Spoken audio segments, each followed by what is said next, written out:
ఈ రోజు ఫస్ట్ రోజు ఫైనల్ గా ఫైనల్ ఇయర్ అయితే వచ్చేసి సెలవుల్లో ఇంటికి పక్షుల్లో ఎగిరాం. మళ్ళీ మా తేజ లక్ష్మణ నేను కాలేజ్ గూట్ కి అయితే చేరుకున్నాం. కనీసం 4th ఇయర్ కైనా కాలేజ్ కి ఇన్ టైమ్ లో వెళ్ళాలనేదే మా కోరిక.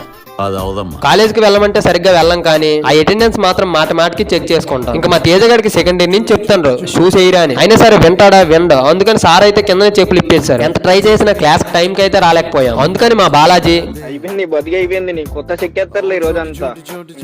నువ్వు వచ్చిందే లేటు, ఇంకా క్లాస్ కి వచ్చి వీడియోలు తీస్తావేంటని మా చోటుబాయ్ అయితే తిడతాడు. మా తేజగాడు అయితే నైట్ ఆ లవర్ తో చేసిన చాటింగ్ మొత్తం చదువుకున్నాడు. మళ్ళీ ఏదో దీర్ఘంగా ఆలోచిస్తాడు. అదేదో క్లాస్ విన్నట్టుగా పడుకుడిపోయాడు. మా వాళ్ళకి చిన్న ఫ్రీ టైం దొరకడమే తడువు. ఇంకా స్టార్ట్ చేస్తారా బాబు దాడా. ఇంకా మా ప్రవీణ్ గారికి అయితే ఇంకా క్లాస్ లో ఏమవుతుందో కూడా వీడికి సంబంధం ఉండదు. వీడి పని ఈడిదే. వీడి పేరుకి సీఆర్ తప్ప గ్లాస్ ఉంచుకొని మరీ చేతులతో తాగుతాడు. మా గణపతి గారు ఎందుకు మొబైల్ అంత సీరియస్ గా చూస్తాడని చూస్తే ఇన్స్టాగ్రామ్ లో ఎవరో ఒక అమ్మాయి రిక్వెస్ట్ పెట్టిందంట. అది ఫేక్ అకౌంట్ అంటే లేదురా అది రాని అంటాడు.